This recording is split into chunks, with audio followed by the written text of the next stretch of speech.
Open up your eyes and see all the fun and mystery. Take an African adventure with daring and destiny. From the mountains to the shore, so many things to explore. Take an African adventure with daring and destiny.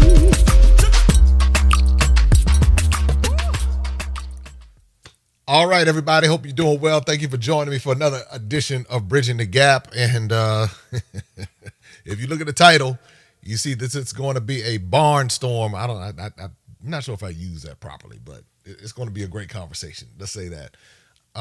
Black white supremacists. Brown bodies with white minds. And if you hang with me on this one, it will be a very enlightening conversation. Please feel free to comment. Disagree, agree, it doesn't matter. It's a good thing is we're having this conversation. And I think, and all comments are welcome. So just know that as long as they're respectful and not profane and all of that, then, everybody's not going to agree. We're not looking for consensus, but we are looking to have a conversation. And what I hope to do is to get people to start thinking.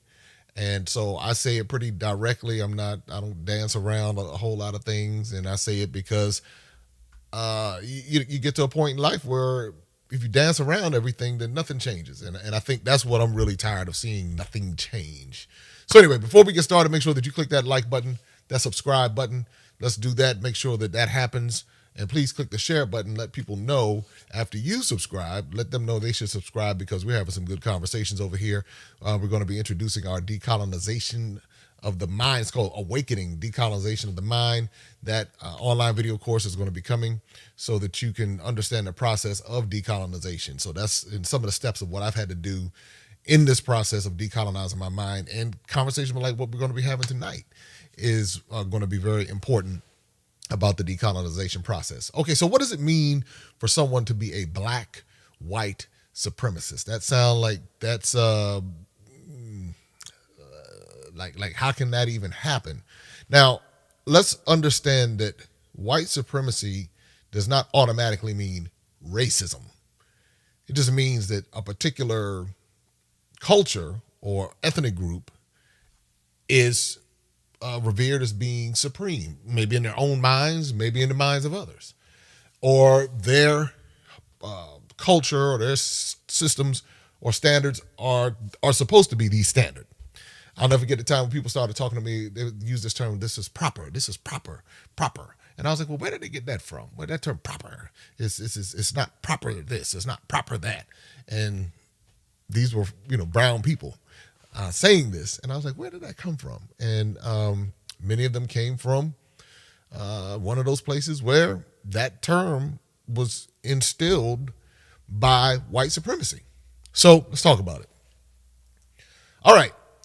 So when we start talking about black white supremacy is where a black person, a brown person, and I just use that term because that's what we understand, a black or brown person sees the white standard as the right standard. And oftentimes it's subconscious. They don't even realize that they're doing it because that's the culture that we grew up in. So if it's all we know, then what ends up happening is we say that must be right. That must be proper. That must be the thing that I should aspire to become. I should aspire to fit in and be validated and welcomed into that culture because that culture is right. That culture is the standard. And that's where a lot of brown people who are part of the African diaspora, are finding themselves, but subconsciously, not really understanding how they have in turn become a white supremacist, not a racist, but someone who believes that the white standard is supreme. And subconsciously, many people walk around with an inferiority complex about themselves and don't even know it. They don't even realize that they have been conditioned to see themselves as not even being a standard. So they're always aspiring to get to the top of the white world. And you see them, they want the white awards, not satisfied with the black awards, but they want the white awards because that is supreme. And it's that type of thing. And again, as I've been decolonizing my mind, little things little programming elements of my life jump out to me. You know, it's like, well, okay, if you make it to the top of this particular, if you receive this award that the white people say your stuff is the best, now you have arrived. Versus if you get the Soul Train Award, that's not quite the same as the Grammy Award. But who said that? You see, that's the thing that we go back to in understanding the dynamics of how this thing works. So you see where a lot of, and I'll just say black people just because it kind of brings the contrast between black and white. All things white are right, but complain in the next breath about racism. And I see it all the time where we want to be we want to fit into that world. We want to do all of that, but then we turn around, diss our own things, disrespect it, downplay it, belittle what we bring to the table because we want to fit into that world so badly. But then in the next breath, cry about racism.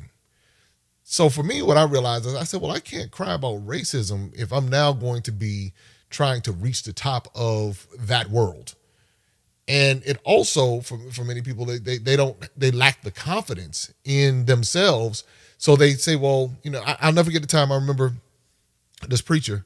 He would always talk about how he wished he could have a white man come to give him money to fund his different projects. Now, he didn't realize that he already had the ability to fund his own projects. He had the skill, he raised millions of dollars, he did all these different things, but he was still waiting for the white man to come and to, one, validate him, two, give him the resources to do what he could already do. And I even wondered that, this was about 20 years ago, when I heard it repeatedly. I was like, now that I think back, I said, that's a philosophy.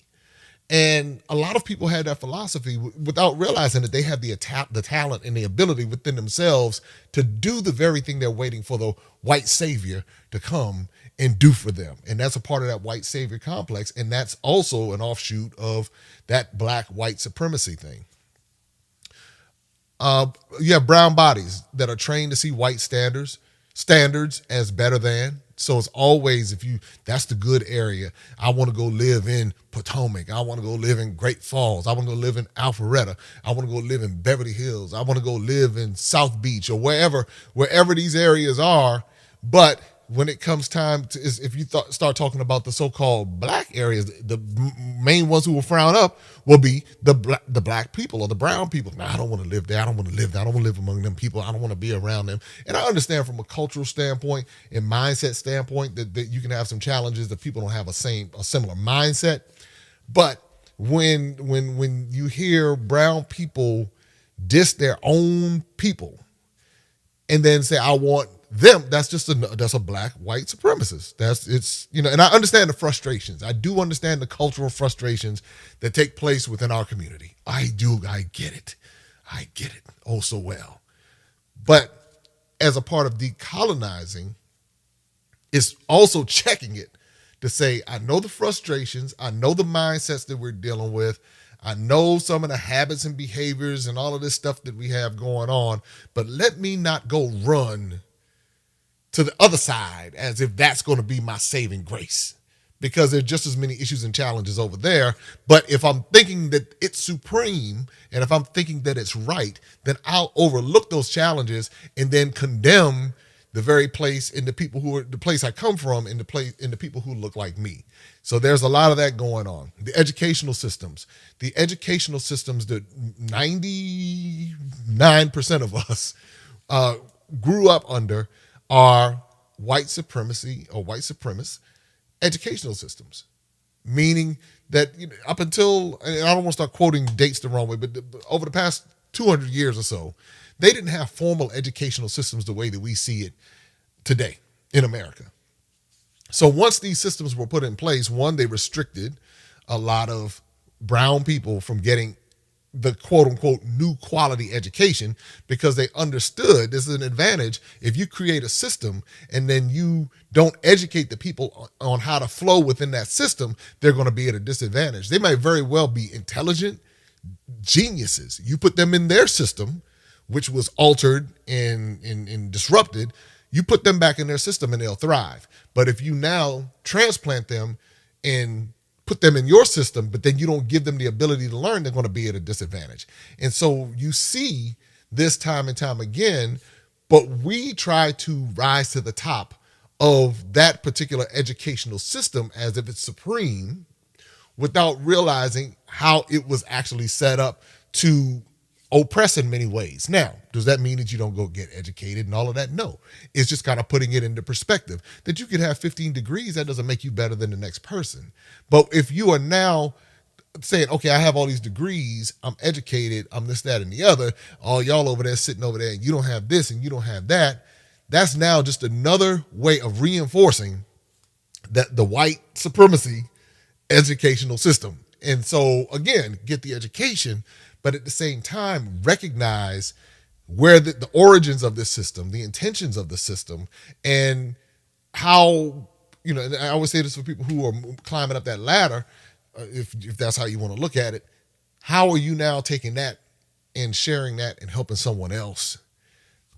Because all forms of education aren't the same. There's some people, the plumber is very educated in plumbing, and then the person who has all of, the different degrees or whatever, going to need somebody to come when that pipe, burst on a freezing night, zero temperatures, and they need to call a plumber. They don't care as long as that plumber knows how to solve the problem. That's what they want done. And plumbers get paid, if they do it the right way, they get paid a whole lot of money to solve these problems. But again, back to the educational systems, we will look at Harvard or Yale or one of the quote unquote Ivy League schools as supreme because that's how we've been conditioned.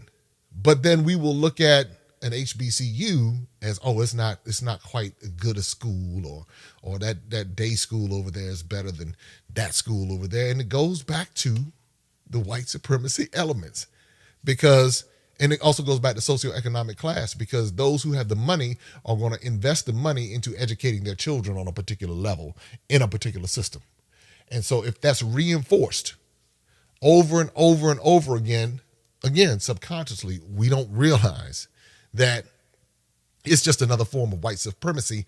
And we can reinforce that if we don't understand what's happening. So, for example, like my son, he's getting ready to go to college. My youngest son, he's getting ready to go to college next year. So we were doing the FAFSA for him. And I put in all them schools. I said, yeah, man. I said, come on, let's put in everything. We dropped some HBCUs in there. We put some state schools in there. And I said, let's throw Harvard, Yale, let's throw them in there for good measure, because if they're going to be giving out that money, let's go get that money. So now I didn't put it in there from the standpoint of them being supreme. I put them in there from the standpoint of, okay, these schools have endowments. They have all these different things going on. We want to give you the best opportunity to succeed within this system. So if you go, cool, then that's the deal. But we have everything from community college to Harvard, Yale, and everything on his FAFSA. He's already been accepted to his school that he wants to go to. I'm not putting all his business out there, but he's been accepted to the school that he wants to go to. So we'll see what type of money they come back with. But if Harvard comes back and Harvard says, we'll give you a full ride, then I'm sure he will look at Harvard. But it's not because Harvard is supreme. It's just because we're given options, community college to Harvard. But for some people, they're resting their everything on the fact that, oh man, I got to get into Harvard. I got to get into Yale. I got to get into Princeton. I have to get into Stanford. I have to get into Georgetown. I have to get into UCLA. I have to get into, Oxford, and I have to get into one of these schools, and again, it's not like somebody sits around and says, I'm trying to be a black white supremacist. And they'll frown at HBC. I don't want to go to any of them HUs. I don't care. I don't want to go to any HU. I'm not HU material. I'm not HU. That's where some people are with this thing. And they will frown, and they will go through the whole thing. And not saying that you have to like a HBCU. I'm not saying that. What I'm saying is that there are people with mindsets that will cry foul about racism, but will in turn carry that same mindset. Will carry the same mindset of the people that they're complaining about. I'll never forget, I'll hear people talk about when Trump was talking about the S-hole countries in West Africa. and all them asshole countries, and then now, the black people in America, see there, he's a racist. He's a racist. Look at this. Donald Trump is a racist. Oh, man, Donald Trump, he a racist. So. Then you say, hey, listen, what's going on, baby? You trying to go over to Ghana, trying to go to Nigeria? Somewhere? I'm not going to them countries. I'm not going to them. Oh, my God. I'm not going to them countries. Take me to Paris. Take me to London. What's the difference? They might have said, I don't want to go to them asshole countries. See what I'm saying? Wakanda comes out, everybody dashiki down. Dashiki down. That sounds like a group or something. Dashiki down. And so they're all in the thing with the costumes on. Uganda, T'Challa, da-da-da. They're going through all of that and all of this pride about Black Panther and black this, that, and the other. And then don't even realize how little of people getting paid to star in the movie. But when you start talking about going to Wakanda, jokers be like, nah, I'm going down there, man. I can't, I'm not, no. You sure it's okay to go on over there now? Come on, Wakanda forever now. Come on, where y'all at with it? See, those are little subtle forms of how this stuff gets us. And we don't realize it's like the mind game. So we all of this in the movie theater with kente cloth on. But when it's time to go to those places, we don't want anything to do with it. Or we talk about it, and we talk about it with negativity. So where does that come from? That's the thing that if you talk about decolonizing your mind, you got to ask yourself, where does this mindset come from? Who told me this stuff? How is it that I don't even think to go to Lagos, but I have no problem dreaming of going to Amsterdam or going to, give me somewhere, Madrid, or going to Athens, but Lagos? Maybe Lagos, Portugal, but Lagos, Nigeria? Freetown, Sierra Leone? Now we have to do all of these gymnastics in our mind, trying to rationalize going to these places. And I get it because I'm like saying, this is a part of the decolonization process for myself. It was time for me to go to Ghana. I was sitting there doing all types of, okay, let me see what I need to do and which hotel is this going to go to. If somebody said go to London, I was like, oh yeah, put me on a plane. I'm good. Hey, no worries, because I've been trained that white is right and white is the standard. European is the standard. And they have everything that's in place. Not once did I ever think that, wow, the reason why they were able to build so many things and have so many things in order is because they stole it from Africa. Stole it from brown people, stole brown people, and used their labor to build their wealth. All over the world, not just in America. All over the world. All over the world. You go to countries and you say, well, why? How did they get this? Where do you think the iron for the Eiffel Tower came from? Algeria. Where do you think that Swiss chocolate comes from, or that Belgian chocolate comes from, or that Hershey's chocolate comes from? The countries where it comes from, they don't get the credit for it. Where do you think? Chances are it came from somewhere in Africa. Probably Cote d'Ivoire or Ghana or Uganda or Nigeria. Or you can go on and on and on and find places that have it. Yeah, the other thing that we do, we will celebrate, and now this is what we do on the continent of Africa. We will complain about what Africa doesn't have. They don't have infrastructure. They don't have this. They need to do like this country over here. And they need to do like this country over there, without realizing what we're saying. What we're saying is, wherever the white people invested the money is where we want to go. That's in essence what we're saying. Now, I'm not saying go to some place where it's filthy and trash and all of that. And I'm not saying that. I'm not saying that at all. But what I'm saying is that it's the subconscious stuff we don't even realize we're saying. I want to go to where, I don't know, pick a country, the French invested a whole lot. So, ooh, it's nice. Oh, look at that. Look at this. And like, I'm in Africa, but really, am I in Africa? Am I really in Africa? I'm on the soil, but am I in the culture? Because I'm still looking for white supremacy, but I don't realize it. Now, again, I'm not saying that you just go look for bad internet and open gutters and stuff like that. I am not saying that at all. But what I'm saying is that when we get to the point of complaining about it and downgrading the country and the people and all of that because of it without understanding why. Yeah, it's easy to say those governments are corrupt. But I tell people all the time, I said the governments are run by the same colonizing entities that have always been there. What thief is going to give back the prized possession that's making them a bunch of money? They're going to do everything they can to negotiate and bob and weave and deceive and make sure everybody's thinking one thing while they continue to make the money, because the whole goal is the money. The whole goal is the money. So if I can hire someone to do my dirty work and compensate them well enough, then they'll go do my dirty work. And that's what you see happening. So it's by design to make sure that certain parts of Africa, because what happened was the Europeans were looking to turn Africa into their little paradise. And so wherever they put the money, that's what you see. And so because of that, if we're not conscious of it, we will in turn take our money right back to the very systems that oppressed, killed, destroyed the very people, our ancestors and our cousins. But then those same systems are the systems that are in place in America that do the same thing to us. Same systems that do the same thing in the UK and Canada and other places like that. But yet we celebrate them when we say, hey, this is what I want this. And I'm just this talk is talking about how black white supremacists. And so from a cultural standpoint, if we're not conscious of it, then we will think that it's okay. And we will think that, well, that this government is doing a great job. That government got a whole bunch of white money going up in there. That government, yeah, I guess they would. Or perhaps that president sold out enough of his people a particular way. Or that chief did something shady over there and has the children working out and digging gold out of the ground for nothing. Or picking cocoa. I said this stuff I saw with my own eyes. The children out there with the cocoa, you got the big old bags of cocoa and everything. You know they're not making any money off of this because you can just see.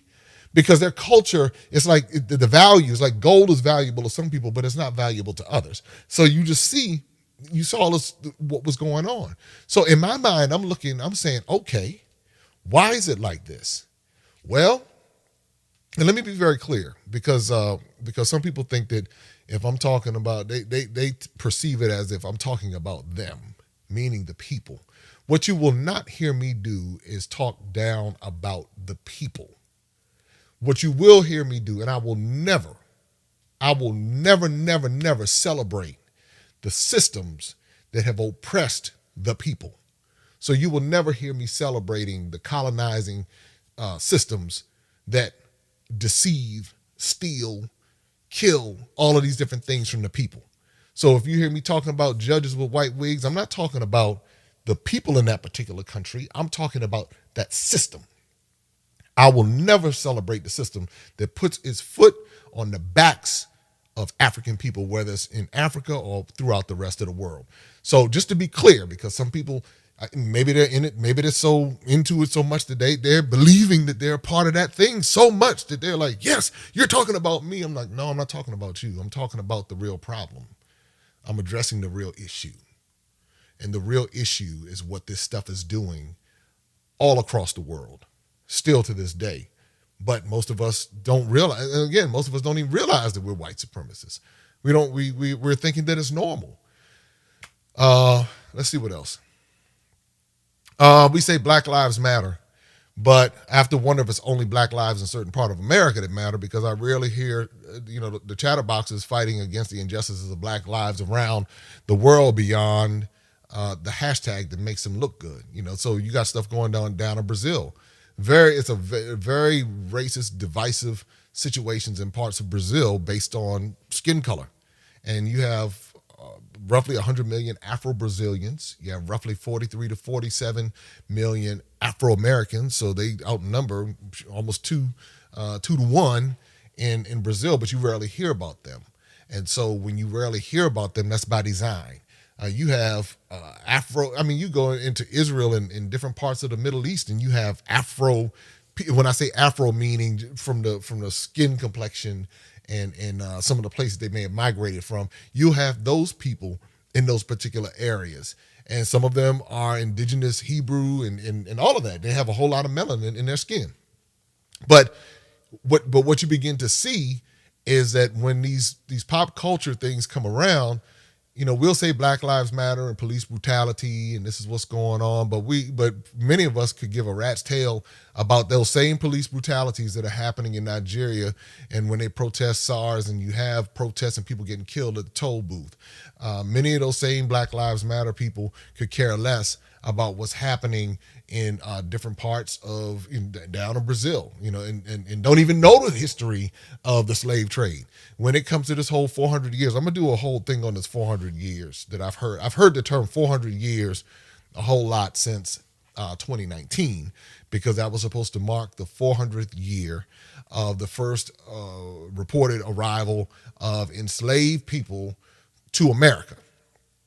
So a lot of people have used that as a platform to say 400 years is up. Now it's time for us to be free. 400 years, 400 years. And what I have to remind them is that 400 years was up 100 years before 2019. Because when the first enslaved Africans, meaning for chattel slavery, European chattel slavery, we're not even talking about Arab slavery yet. We hadn't even gone down that road. You're looking at almost 100 years prior to early 1500s when Portugal started taking enslaved captives to South America. And so people don't talk about that because, again, we have been indoctrinated with an American white supremacist mindset and believing that, even many brown people walk around, our plight was worse than everyone else's. And we dealt with slavery and we dealt with Jim Crow and we dealt with this, that, and the other, but won't even talk about everything that people in South Africa went through. Pretty much the same stuff, the same players, the Dutch and the British, same players in the game, doing the same thing, using water hoses and dogs and segregation, doing the same thing. But we won't talk about them on the same level of importance. Why? Because we've been indoctrinated. And I'm talking in particular about those of us who are part of the American African diaspora and some of the different attitudes that I've heard. Of course, everybody does not feel this way. There are some people who understand that this is a global problem. They're checking it and they're learning and they're educating themselves and they're saying, no, I can't go out like that. There are a lot of people who are saying that. But there are still a lot of other people who are believing like, well, no,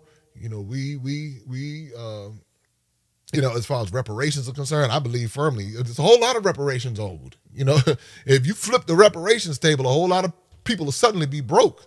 If you flip the reparations table around, the French owe Haiti a whole lot of reparations. Of course, America owes the indigenous population a whole lot of money, those who were taken captive and brought to the Americas. And I'm sure there's some other people, the countries where it colonized and destroyed and did all of that. It owes the money, but you have to understand these people are not in the business of giving back what they steal. They're in the business of deception. So they're not going to come in. They might tell you that they're giving you something back, and they'll come up with some kind of excuse to say, well, it wasn't me who did it. It was, why am I paying for what my forefathers did? And then people say, well, you're still benefiting from it, so why don't you share the wealth? Why don't you, okay, we'll try to see what we can do, and we can talk about it. Why don't you return those bronzes that y'all stole from Benin City in Nigeria? Why don't you just take those back? Well, we got to sit down and have a conversation and see if they would be better there. But that's not your stuff. That's their stuff. Well, people like to come and see and they enjoy it. So we just have to kind of see and have a conversation. You see what I'm saying? It's that type of stuff that if we don't check it, then we'll just be saying, oh, we'll go look at the bronzes. Ooh, look at the bronzes from Africa. Come here, little so-and-so. Come here, little Kofi. Let me show you this. And while he's in the UK looking at this stuff. And then without understanding the full story, that's what I'm saying. When you get the full story, you begin to say, okay, if Black lives are going to matter, they need to matter all over the world. And if they don't matter all over the world and they only matter one place, that's a form of supremacy. Now, that might be black supremacy, but it's a form of supremacy. The classism that's rampant in many black communities all around the world that reeks of white supremacy, that goes back to socioeconomic class. You see where you get that uppity crowd and they look down on those who don't make the money and they treat them like trash. I mean, some of the people who treat people the worst I've seen are brown people as they treat other brown people. how they talk trash to them, how they exploit them, how they abuse them. I've seen this with my own eyes. When it comes to police brutality and all of that, I've been called names I've been profiled by the white people, but I've been profiled by the black ones too. The black cops, just as shady as the white ones. So I've had great experiences with white cops, great experiences with black cops. That's why I don't look at things monolithically. And I'm training myself. This is part of the decolonization process to stop training. I have to train myself to take it case by case, because if I just look at all white cops like they're my enemy, then I could have a reaction that triggers something unnecessarily. Now, I know when I stop and put my hands up, I know, I understand the routine, but I also understand you got these black cops out here that have the HNIC syndrome. And so they like to lord that stuff over you. They like to talk trash to you. They want to make it difficult for you because they feel something inferior within themselves. So, but then you have the brothers and the sisters that go, hey, what's going on, man? Yeah, you were going a little fast. Hey, look, bro, just slow it down a little bit. We got you. All right, cool, man. I appreciate it. Thank you for not hitting my license and causing me to have to pay more money, which affects us economically. I got you. So you have brothers and sisters that look out like that. You got white cops that look out for you like that. Hey, man, you're moving a little fast. Slow it down a little bit. Have a good evening, sir. Thank you, officer. Keep it moving. So that's what I'm saying. If I just blanket it, then I miss it. But a lot of people blanket it. But we also have to acknowledge that this stuff is the classism stuff, with the reeks of white supremacy. Black people want to go, let me see if I can go live with the white people. Nothing wrong with living with white people. I'm not saying be segregationist or anything like that. What I'm saying is that you have people who have a mindset of saying that where the white people live is best. And that's what I want to aspire. Instead of creating their own and saying, you know what, I can create something just as nice or nicer with my standards, and I don't have to use your standards as my standards. So that's a part of breaking free from it. We want to be accepted into their clubs, their societies, on their stages and platforms, without understanding that we have the talent, we have the skill. We're the ones who fund, or our labor makes the wealth of the NBA, NFL, and then name some other black saturated, brown body saturated leagues. But yet we still want to be on their stage. Somehow it's not good enough to be on our stage. We want to be on their stage. We want their awards. We want their Oscar. Instead of saying, you know what, I'll create my own. But that's what happens when you have a white supremacy mindset, because we believe that that's the top of the top. Instead of saying, well, if I never get an Oscar, then I'm good, because my work is just as good, whether I get awarded or celebrated or whatever. But if someone is, and I'm not saying for somebody to turn it down or not receive it if it comes their way, but just kind of recognizing what makes the Grammys the Grammy, what makes the Oscar, what makes it better than BET Awards. Not that I'm saying, because I got my thing with BET, because you talk about the entertainment anyway. But I'm just saying, what makes it better than BET? What makes it better than Soul Train? What makes it better than the Image Awards? And again, I'm not celebrating any of them. I'm just saying what makes the Oscar and the Grammy better.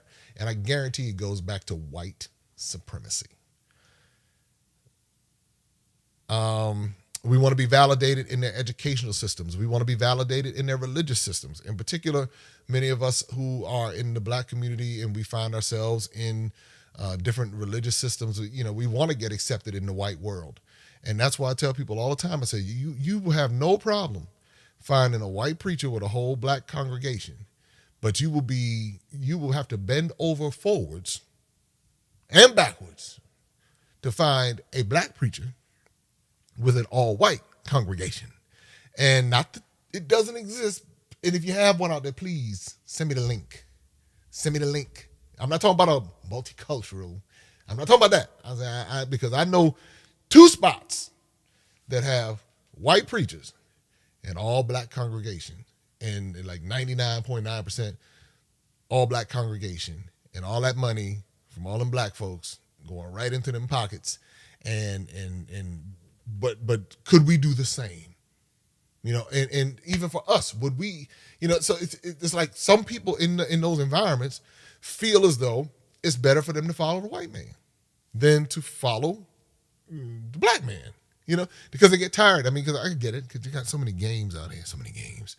So they feel safer following the white man. It is what it is, y'all. I mean, I'm not trying to I'm not trying to start nothing, but I'm just trying to tell you how it is. I mean, you just got to ask yourself, like, okay, what's going on here? Well, God told me, and such. Like the one spot, I mean, everything in this dude's church is like European.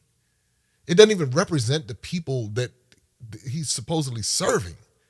He wanted to go to Greece, and he wanted to go to all these other places and turn the place into like a little Europe. And you got a number of black people in there taking their money and funding this stuff. And they're like, ooh, look at that. Ooh. Just saying, black white supremacy. We want to drive their cars, put their brands on our backs as if we haven't been branded enough. That's what I said. Now I'm not saying don't get a nice, purse or whatever. I'm not on that page. What I'm saying is that we have the ability to create our own brands. That's why I get excited when I see brown bodies with their own brand and everybody supporting them. All I'm saying is let's share the equity based upon our talent and our resources and our skills. That's why I get excited when I see brands coming out of Africa and the connection between black. The brown bodies on both continents, or all continents working together. That's what gets me excited. And I really get excited when I see brown bodies who are succeeding, who don't get an uppity, arrogant attitude and start treating everybody else like crap because they got this, now they've arrived in the white world or whatever. So now they're going to start acting all funny and acting all different. And I'm not saying that you deal with jacked up behavior from people. I'm just saying that some people just get that attitude, once they get to a certain level, now they can't talk to you anymore. They don't even know you anymore. They were a little June bug from around the way growing up, little June bug, little stinky June bug. Yep. But then all of a sudden, now little June bug get a little money, get a little clout, got his IG popping or something like that, his YouTube taking off. Now here, little June bug don't know nobody no more. That's how it goes. Let's see. Even the term first black this or that elevates white as being the status quo, and some black person came along and broke the glass ceiling. Even when we say that, the first black this, the first black that, the first black, well, there have been black presidents in Africa for ever since the perceived independence. There have been black chiefs, black kings. We say the queen, and we automatically know they're talking about the Queen of England. Yeah, the queen, automatically know the Queen of England. But how often do we know about the different kings and queens that are and have been on the continent of Africa? By design, we don't even know. And we don't even give them the same reverence as we do the queen. The queen. What has the queen done? The queen and her ancestors have all stolen. Arrogantly, she wears diamonds and all these different things, walking around like, yes. But yet we still celebrate them. We still want to be in their world. We still want to be accepted and validated. And when we do it, we have enough people that will sit there and celebrate that foolishness and say, yes, you're doing great. You're doing great. Instead of saying, you know what? No, I cannot sit here and celebrate with you, because what you're doing, you're wearing tokens of terrorism. And so because you're wearing tokens of terrorism without any shame, then I can't sit here because the blood of my ancestors on both continents have been affected because of what you're wearing right there. But yet, in my need to be validated, I got to sit there. First of all, I don't ever want to meet the Queen of England. Secondly, I'm not bowing and curtsying. If I ever do meet the Queen or King or whoever, I'm not bowing and all that kind of foolishness. That's not going to happen. So it's proper courtesy. What? Wait a minute. So I'm going to bow to like a system that is a murder, a thieving system. I'm gonna go back. That's proper. Then don't even invite me. I have no interest. It's not even. I don't even need that. Now, if they want to sit down and have a conversation about how things can be restored, then we can sit down and have a conversation. But all that and all that stuff that I see people kissing hands, and you can do that for the Pope either. I don't have to meet the Pope, say nothing to the Pope. I don't have to do none of that because it's all of this stuff is a trick bag. And it's all on mind play. And I think for me, it grieves me when I see brown bodies doing this. And I think at my age now, it grieves me even more because I'm like, man, this is the stuff that they put into us. And now we got to do all of this filtering to get out. That's why conversations like this, for some people, it may be difficult. For other people, it's liberating. They're like, yes, I know I'm not crazy. I know I'm not crazy because I've been seeing this stuff too. But the minute they try to say something, people try to say, oh, you're too deep. You're this, that, and the other. Oh, man, that's the deep one right there. And then you start to feel that ostracism thing. Man, let them people go. because what will end up happening, and sometimes it'll be people close to you, but what will happen is that then you'll be muzzled. I mean, people have tried to muzzle me on the different things and platforms of what I said because they don't like what I'm saying or they don't like the way I'm saying it, and then they're like, be quiet, and it's like, well, no, I'm gonna yell it louder because clearly, hit dogs holler. So clearly, I must have struck a nerve. So we're gonna keep on talking about it, but not from the standpoint to antagonize or to frustrate. But somebody's gonna hear it and say, you know what, I'm gonna do something different. I'm going to do something different with this information. I'm going to start purging this stuff from my mind and recognizing and being conscious when I start operating as a black or white supremacist. And then hopefully white supremacists, like because you have a lot of white people who are not racist, but they're definitely white supremacists because that's the only culture they know. So they believe their culture is right. They believe their culture is best. And so because of that, that's how they flow and that's how they operate. Let's see.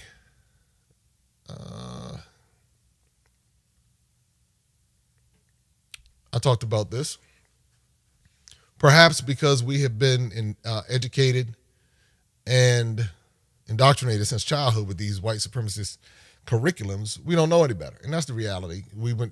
I was looking at a book report my mother did back in the 50s, and it was just little white people in the books. So just got this little brown girl, and this number of white people in the books, and that was what was in front of her. That's all she knew. And I didn't come along that far after. So when she was a child here, I come along 20 some odd years later, and, you look and you say, wow. So she didn't even know because she didn't have a family that was conscious enough to teach her. Some people had families that were conscious enough to teach them, which is a great thing. But the vast majority of us did not have families to teach us. That's why it's like, that's like when people who did have the information try to make the people who didn't have the information feel stupid. It's another form of supremacy. You know what I'm saying? That's just educational supremacy. Maybe you knew a little something more, but instead of like trying to put the people down for not knowing, you didn't do anything to try to educate them. That's the thing. Didn't create a course, didn't have a conversation to say, hey, listen, this is what's going on. You just kind of thought to yourself, well, I'm glad my family taught me because shoot. Y'all, dang, I didn't even know y'all was, oh, God. It's just, if people weren't taught, they weren't taught. And I've encountered so much of that attitude from brown bodies that it's like, do you even care? And the truth of the matter is they don't, because again, in their mind, it's another inferiority thing. Well, I'm glad it wasn't me. And without being able to see their own deficiencies and how we all have a deficiency on some level. And so it's like we're all learning, all figuring it out, all waking up. People wake up at different times. Some people wake up at 6, some people wake up at 8, some people wake up at noon, some people wake up at, whenever people wake up, at least the alarm gets sounded. And sometimes the alarm has to be sounded multiple times by different people, because sometimes the first person who sounds the alarm might not wake the person up at 7. The second person who comes along and sounds the alarm might not wake him up at 9. But the person who comes along at 12 noon will be the person to get the person to wake up. And so sometimes that's just how it is. And so so these are just things, again, the curriculums, the history, the cultures, everything, sometimes by omission, there's even the air of supremacy. So if you have history that omits the history of an entire population of people, other than to say, well, slavery started and that's what happened in your history, black history, we're going to start it right there. We're going to start black history with slavery. And them Africans sold you into slavery, so you carry an offense for the rest of your life against the people in Africa because they sold you into slavery, without realizing that, none of us have been slaves. Not physical chattel slavery. None of us that are alive today, and no one who's alive over there right now did any selling of anything. And so because we don't even understand the complexity of what happened in different parts of the continent, and because we think monolithically, and we think Africa and everything was the same, we think all chattel slavery was the same. We hear the word slavery and think it was all chattel slavery, when all slavery was not chattel slavery. And we think that one ethnic group conducted slavery the same way another ethnic group conducted slavery. Even the colonizers didn't conduct slavery the same way.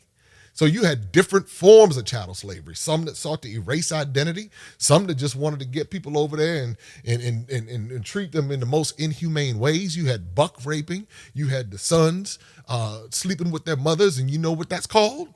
Think about that for a second. Sons sleeping with their mothers. They were okay, so you got that. So you had that going on. You had the breeding farms in Maryland. You had, yes, breeding farms, people who were bred like humans. Down at Whitney Plantation, you see the accounts and the stories of women who were raped repeatedly, had 20 some odd children because they were treated like basically a breeder. So down in Jamaica with the buck breaking, you bring the big man out front and then you take him and you bend him over and you rape him in front of everybody to send fear. I mean, these are things that are real. But they were doing that stuff on the continent of Africa because some people think, well, it wasn't so bad in Africa. It was different in Africa because somebody put a comment. It was a really good comment where he talked about how some people just didn't know what was going on around them and they kind of stayed in their own little world while those who were coming in were just building up around them. So they lived in their culture, their world. They're like, okay. So they didn't realize that things were being stolen from them. While others were dealing with the abuses and the atrocities. You had some ethnic groups in some kingdoms that were standing up and resisting and fighting back. You had it in the East. You had the Maasai fighting back. You had the Ashanti fighting back. You had the Fanti fighting back. You had a whole lot going on over in the West as well. You had down in Zimbabwe, down in South Africa. You had people all over the continent who were fighting back. But then you had others who, instead of fighting back, they ended up bowing down to the different entities and actually fighting for them. So you had one African ethnic group ended up bowing down to the Germans and fighting for the Germans. And so you would see this over and over and over again. I mean, but you saw that stuff going on in America too. So this is not like some... Depending on how somebody's been indoctrinated, they will fight for whatever they've been indoctrinated by. And if you catch people at a certain point in time, then it has a certain kind of effect. Most people don't realize that the NAACP was co-founded by white people, like Joel Spingarn. So all them folks who went to Spingarn in D.C., Spingarn, yeah, Joel Spingarn.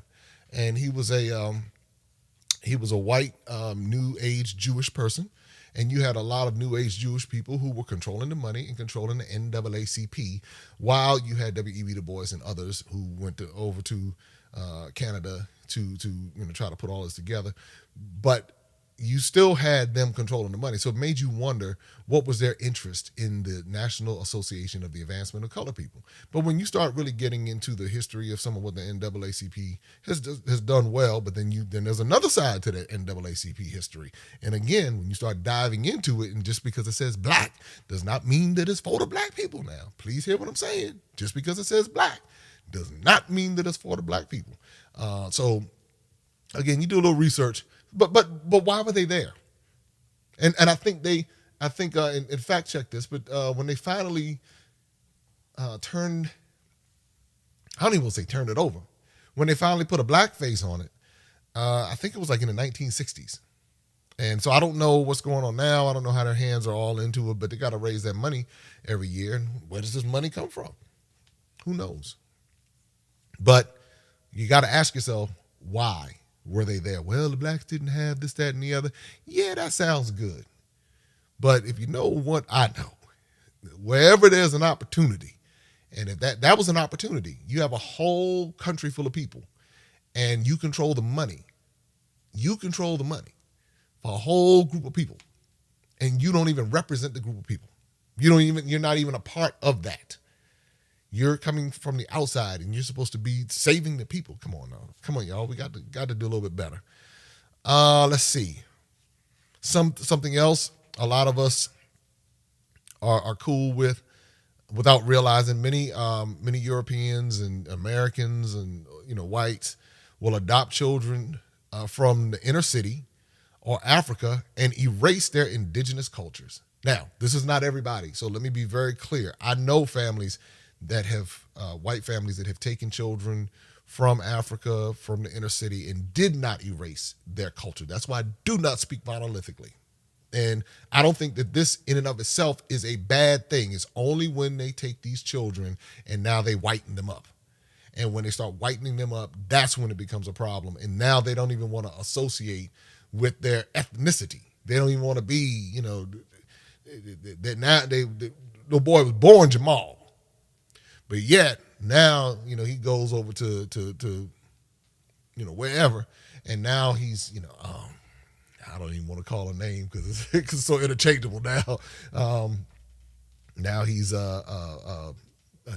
Dustin or something like that, and so, but for the families that go and don't erase the indigenous culture, then it can be very beneficial because at least that child has access to the resources and can still hold on to the indigenous culture. That's why one day I believe I'll end up adopting children on the continent and trying to give them the best of both. Don't lose your indigenous culture. Don't lose that.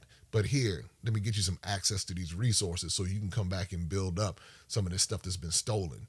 That's a lot of people are trying to encourage me to start a school in Africa. I don't know if I do a brick and mortar school. I don't know. I might. I don't know. I don't know if the funding comes, then I might. But I definitely see online.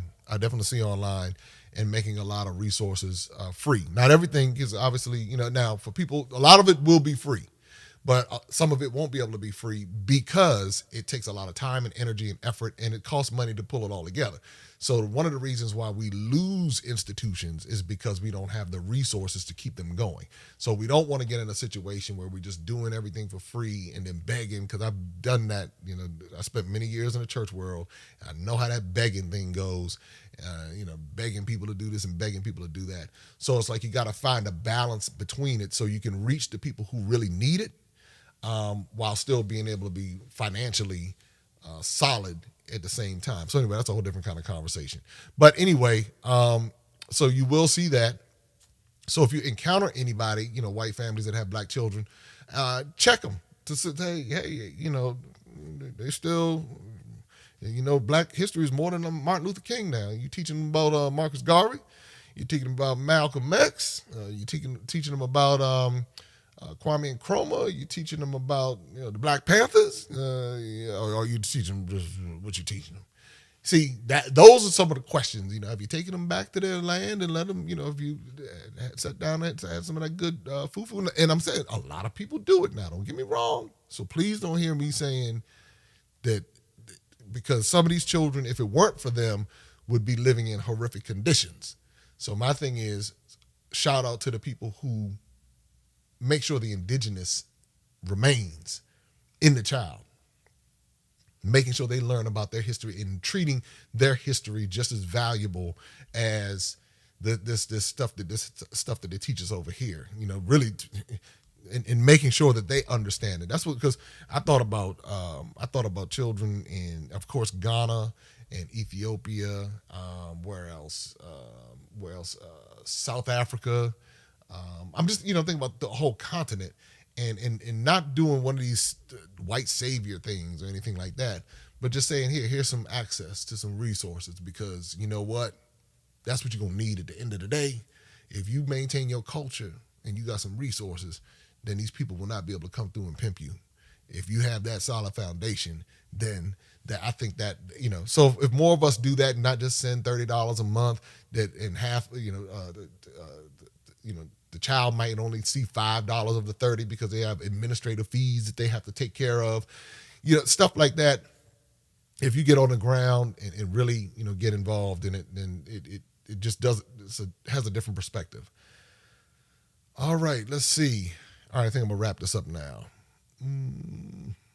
All right, until we begin to recognize and filter these thoughts from our hearts and minds, we will be stuck. Making money doesn't solve the problem if you continue to reinforce the mindsets that keep people locked up in their minds. For me, it's a daily purging as I recognize these mindsets that have been so entrenched in all of my life. And so again, everybody's story is different. Some people had very strong families that emphasized and made sure that people knew certain things. Applaud those families. Many of us didn't have that. And so now what do we do about it? Those who know, I would encourage you to share with others and don't be scared to do it. I don't know why we get scared. We know something, but then we're scared to say something. I don't want to seem all like such and such. I don't know. I just keep it to myself. And then if you're in certain like religious environments, yeah, they're talking that black stuff. That black stuff. My identity is in Christ, and my identity is in Christ. And so now your identity in white Jesus, or is your identity in the Jesus of the Bible? Where's your identity? Well, it don't matter as long as his blood was red. And you stop and you say to yourself, if ethnicity wasn't important, why was it listed? Why was the genealogy? Why was it listed? So and so had this one and this one and this one and this one and this one, and it went down like 20 people. If it wasn't important, if identity wasn't important, then why was it emphasized all throughout Scripture when God would talk to His chosen people to say, "This is who you are, and these are the instructions that I'm giving you." Now, this is what the Bible said. I'm just kind of giving you a little bit, for that crowd too, because I've been talking about one crowd, maybe a little bit for this crowd over here. So when the Bible gives those instructions, and supposedly what God is saying to them is that this is who you are. The people who were celebrated, when you think about Caleb and Joshua when they were sent to spy out the land, and so here they are going into the land, and then everybody else is running scared, but then Caleb comes back and said, wait a minute, this is what we saw, but I believe we can conquer it. And so I go back to this to say that is I'm using this because some people need to hear this side of it too, because this is where they've been trained. All I'm saying is that you will find many of your answers in the very scriptures that you're reading outside of what somebody's teaching. And I firmly believe that God gives each person a brain to be able to interpret. And since the scriptures say that he desires to have a relationship with each person that he calls his own, and I know some people, again, I'm giving this to some people just because this is what they need to hear. Those very scriptures will check white supremacy. It'll check all these other things. It'll check. But again, a lot of people don't even read the very thing they claim to be following. They just trust the preacher when the preacher get up there and say, I heard a word from the Lord. And the Lord told me, the Lord said. And the Lord ain't say nothing. So that's a whole nother talk. I'm not going to walk around that road today. But that's a part of that whole white supremacy thing too. A lot of these black institutions, religious institutions, were formed out of rejection. They were formed out of not being accepted into the white religious institution. So they said, well, we want to be black Catholics. And so now they formed their own black Catholic thing. But the Catholicism was not indigenous to their history. And many people don't even know their history, even know that it wasn't indigenous. I saw it down in South America. I saw it down in Salvador when the black people were segregated. So they got upset. We're going to start our own. And then you got all these black people walking around with the Catholic robes on. It's like, that's not indigenous either now. You know that, right? But they don't know anything else because that was a part of the indoctrination to strip the people down so now even as they identify, they got the black people on a little white baby Jesus. But some people say, oh, that's not that important. It's significantly important because it all ties into this web of white supremacy and this web of black inferiority. So if you can't see that, then hey, ain't nothing I can say, but it all ties into it. I'm not talking about people's, when I say faith, meaning as far as them reading the Bible or them reading the Quran or them reading, there's a tremendous amount of knowledge and wisdom and insight that you can gain from both. What I'm saying is that when you have been indoctrinated in a system of behavior, a religious system of behavior that basically excludes you and people like you from the conversation. Although when you read these books, much of what was taking place in Africa. And if you take the Suez Canal out of the whole situation, Europe, Asia, and Africa all were connected anyway. So much of what you see taking place were in areas where there were people who had a tremendous amount of melanin in their skin. When you go to Egypt and you begin to see how the melanin transfer occurred, that's why Egypt is so important, because you begin to see the melanin transfer from one region to the other. And you begin to see where you had the ancient Egyptians, and then you had the Romans come in and put their stuff up in the temples as well. You see their faces up there. You're like, okay, now how did this happen? But again, if we just kind of live and doing our thing, and not even concerned about it, then we find ourselves in these positions again. And it's unfortunate. It's a lot of work to do, but this is what you see me doing. Little by little, it's chipping away. And what's interesting enough, I'm not bitter and upset and angry as far as with all white people. So I don't even think about it like that. I look at the system. And so regardless of what the system is, if the system is headed up by black people, if it's a system in these governmental systems and I see them exploiting the people, then that disturbs me. If I see a religious system that's exploiting the people, that disturbs me. If I see an education system, regardless of who's at the top, that's exploiting and not educating the people, that disturbs me. And that's why I keep coming back and saying a lot of these different things. That's why I lead tours over so people can have exposure. That's what my tours do. Give exposure. I'm not trying to impose anything on anybody. It's like, hey, come see for yourself. And I'm going to make sure you have a great time.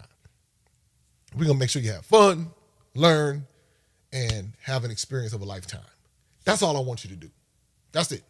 I'm not going to come in and tell you, I'm not going to read that these aren't religious experiences. I mean, if you want to have a religious experience with yourself, that's fine. Nobody's going to stop you from doing that. But I'm not doing no missions trips. I'm not doing it. It's like the only mission I'm on is to give people exposure who have otherwise been held in a bubble. And then using the platforms that you see me on, whether social media, whether it's whatever it is, to be able to cause people to just say, let me think about this a little bit differently. Let me ask why.